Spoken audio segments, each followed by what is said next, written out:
Alright, what's going on, guys? It's ValREcO here, and today we just wrapped up UFC Fight Night 87, I think it is. UFC Fight Night Rotterdam.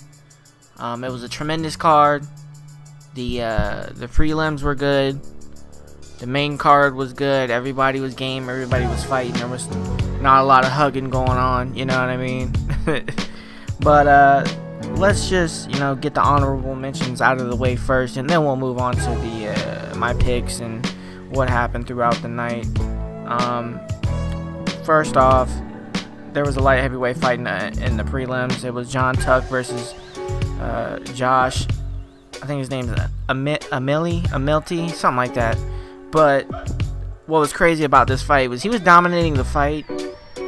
Most of the fight, Josh Emil was, I think that's what his name is, Josh Emil, was dominating the fight most of the fight, until like the third round, where he hurt his hand and broke his ring finger, and his bone popped out of his finger midway through the third round. So he started getting on his bicycle and was literally running around the ring trying to survive because he had one hand, and John Tuck realized it and started throwing body kicks left and right and was just literally kicking the shit out of him.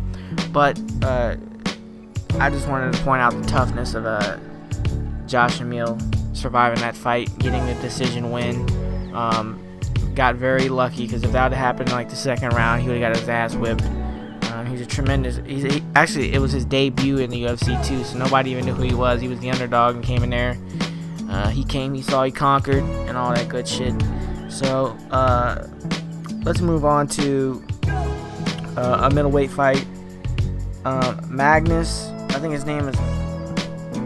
Let's see. These fucking foreign names are so hard to read, because when you go to like these when the UFC goes to whatever country, Australia, the Netherlands, whatever, they tend to put the locals on the card, like the local fighters or whatever. But his name was Magnus Sindebald versus Gareth Macklin or something like that. Anyways, we're just gonna call him Magnus, because that's an official first name, bro. If your name is Magnus, that's a tremendous name. I don't know why, but like this shit, you gotta be a warrior if your name's Magnus. You can't be like a fucking I don't know, like a hairstylist if your fucking name is Magnus. But anyways, he was really fucking good. He's a tremendous. He's like very slender. He looks like Roy McDonald, except for without the fucking the mohawk. Very slender. He has really long arms. I think he had a 79-inch reach advantage. He's a beast. He actually knocked this guy down. Magnus knocked his opponent down in the first round, and then like admired his work, and then kind of just let him recover. I was like, what are you doing? And he comes out in the second round and starts throwing this guy Gareth Macklin, I don't know how to say his fucking name. These names are terrible. Anyways, this guy Gareth was like rotating on the outside of if you look at the octagon right now, as you see on the screen, he was standing on the outside of that outer octagon ring and was basically circling to the left most of the fight, to his left hand side. So eventually Magnus caught on to that and threw a head kick right to the face. Bam! Took him down to his knees and just proceeded to throw uppercuts and got a TKO victory in the second round. And that's pretty much it for the and that's pretty much it with the prelims. Now let's move on to the main card. There was a bantamweight women's fight between Germaine de Rotterdam versus Anna Elmo. I think is how you say her name. Germaine was a Muay Thai fighter. I think she was 37-0 in kickboxing. So as soon as I heard that, as she was getting like the fucking they were preparing her for the fight, when they put the shit on their face, the grease on their face, and was standing outside the octagon. I think John Anik said that she was 37-0 in kickboxing. I was like, holy shit. I don't even have to see her opponent. That bitch is about to get wrecked, because I really wasn't paying attention because I was looking at my phone. So when I looked up and then this fight started, I was glued to the TV once I heard that she was 37-0 in kickboxing. I was like, bro, if this bitch doesn't take Jermaine to the ground, it's all over. She's about to light that ass up, and that's exactly what happens. Jermaine grabs this bitch Anna and fucking just proceeds to throw knees to the body and crumbles her like a sack of potatoes. Muay Thai knees right to the stomach, both hands on the head, and just destroying her midsection until she quits due to knees, and she wins a TKO stoppage in the first round. So that's pretty much it. So let's move on to Gunnar Nelson versus Albert Tumenov. Now, I picked Albert Tumenov to win by KO in the second. Look at this guy mocking me on screen. Look at this fucking idiot. I ended up winning this fight, by the way, but excuse me. Albert Tumenov, I predicted would win by KO in the second round, but that did not happen. Gunnar Nelson looked tremendous tonight. He had tremendous improvements to his striking ability. His ground game was always a beast. I mean, he fought Damian Maia his last fight before Tumenov today, and he got mauled by Damian Maia, but anybody would get mauled by Damian Maia, you know, on the ground. I mean, it's fucking Damian Maia, a Brazilian black belt jiu-jitsu, and probably the best, you know, MMA jiu-jitsu fighter in the UFC's roster, hands down. He's probably the best. Like, there's no comparing him to anybody, so there's no shame getting mauled by him. But Gunnar Nelson he just beat the shit out of fucking Tumenov. It was crazy. Tumenov had got some good strikes off, though. It wasn't domination. It wasn't total domination. Albert Tumenov got some good strikes off, but it wasn't enough. He couldn't sprawl the ground, the takedown attempts. Like, one of Gunnar Nelson's takedowns were like, it was a double leg with a sweep, with one of his legs, you know, sweeping Tumenov's legs. So it was like, it was a double leg with a sweep. So he basically grapevined his legs and drug him to the ground. And then after he did that, he was just uncorking these elbows from mount. And he stayed in mount for like at least 2 minutes and just was dropping elbows and grinding his face and just brutalizing Tumenov, who was on the bottom helpless. And then eventually Gunnar Nelson got Tumenov's back, synced in that rear naked choke, and that happened in the second round, and Tumenov had no other choice but to tap out, live to fight another day.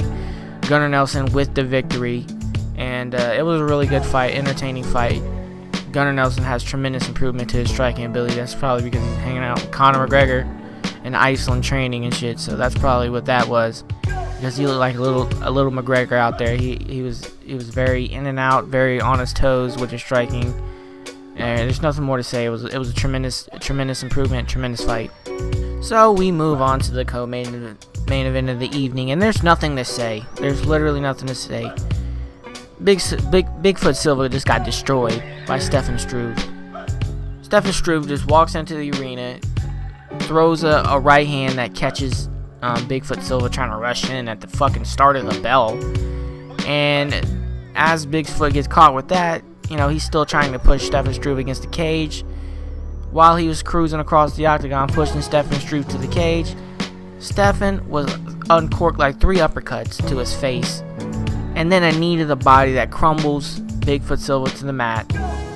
And then after that, Stefan Struve just drops elbows to the side of Bigfoot's head, and that's all she wrote. That's the end of that fight. I picked Bigfoot Silva to win. Terrible decision. He has a chin. It's not even made of glass. It's like made of feathers. That's how soft his chin is. A strong gust of wind would knock out Bigfoot Silva. What are you gonna do? So let's just move on. So we have the main event of the evening: Alistair Overeem versus Andrei Arlovski. It was all of that in a bag of potatoes. It was a tremendous fight. It was very short, and I'll tell you why in a second. At the beginning of the fight, Andrei Arlovski rushes Alistair Overeem, starts throwing some bombs, but Alistair Overeem had good defense. He got away from most of those strikes and defended really well. He took some shots to the body, but what are you gonna do? You can't defend the head and the body at the same time. It is what it is. But he weathered the storm, and then all of a sudden Alistair Overeem gets into a rhythm, and then at the end of the first round takes down Andre Arlovski, and just kind of the way he took him down was like he didn't just take him down. He grabbed him and just threw him on the ground, and then got into his guard and dropped some you know, some. I got hit with a flying knee right there, like a jive. That's something. He hit him with some good shots, you know, working the body, you know, and then throwing some shots to the head, and then that was the end of the round, and they got stood back obviously, and Alistair Overeem comes out in the second round and avoids excuse me, I said Alistair Arlovski. What the fuck am I talking about? Alistair Overeem comes out, and Arlovski, you know, comes out like a bat out of hell again in the second round and tries to like rush Overeem, and Overeem just weathers the storm, and then all of a sudden, out of nowhere, Alistair Overeem with a fucking front kick to the face knocks out Andre Arlovski, knocks him right down to the mat, and then, you know, Overeem finishes him off with punches from the top. But it was like a front kick, and then he threw like a left hook, and that was pretty much it for Andre Arlovski. It was crazy. It caught me off guard. I didn't expect that to happen. Like, when you like, come on, okay, maybe a light heavyweight with a front kick, middleweight, you know, lightweight, shit like that, but not a fucking heavyweight with a front kick.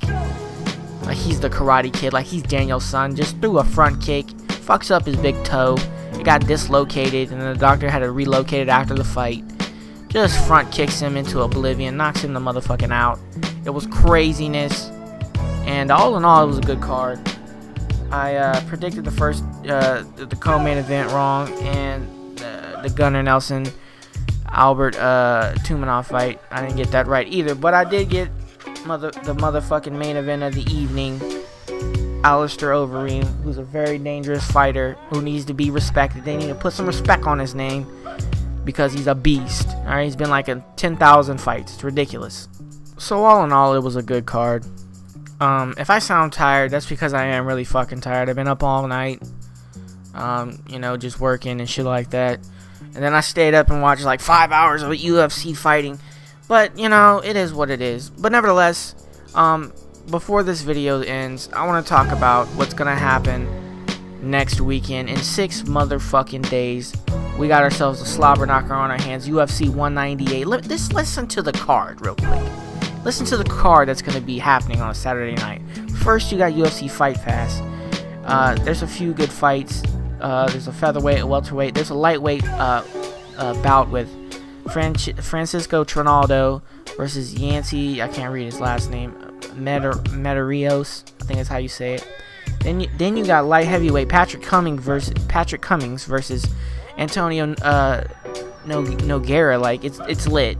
Okay. So if you move on after that Patrick Cummings fight with Antonio Nogueira, you move on, and then you look at the preliminary card, the prelims on Fox Sports 1. You got Damian Maia versus Matt Brown. You got Thiago Santos versus Nate Marquardt. I mean, what the fuck? Then you move on to the main card, the pay-per-view. You got Mauricio Shogun Rua versus Corey Anderson. You got Chris Cyborg versus Leslie Smith. You got Anderson, the fucking Spider, the Goat Silva versus Uriah Hall. Okay, and then you move on to Ronaldo Souza, aka Jacare Souza, versus Vitor Belfort. And then for the heavyweight championship of the world, you got Fabricio Verdum versus Stipe Miocic. It's lit. Okay, it's lit. If that card stays intact, oh my god, it may be one of the best cards maybe of all time. Just if you look at the card and the competition level on the card, it's lit. Like, there's nothing more, there's no other verb I can use, or adjective, whatever you want to call it. It's gonna be chaos. Alright, so tune the fuck in. Saturday, the event will be held in, I think, Brazil. Let me see what city. Curitiba, Brazil. Curitiba, Brazil. God damn it. I'm tired. Slurring words. It's like I'm drunk. What are you gonna do? But nevertheless, hope you enjoyed the video. You know, tune in this Saturday, 6 days away. It's gonna be lit. Twitter.com/ValREcO, YouTube.com/ValREcO, and I'm out of this bitch. Peace.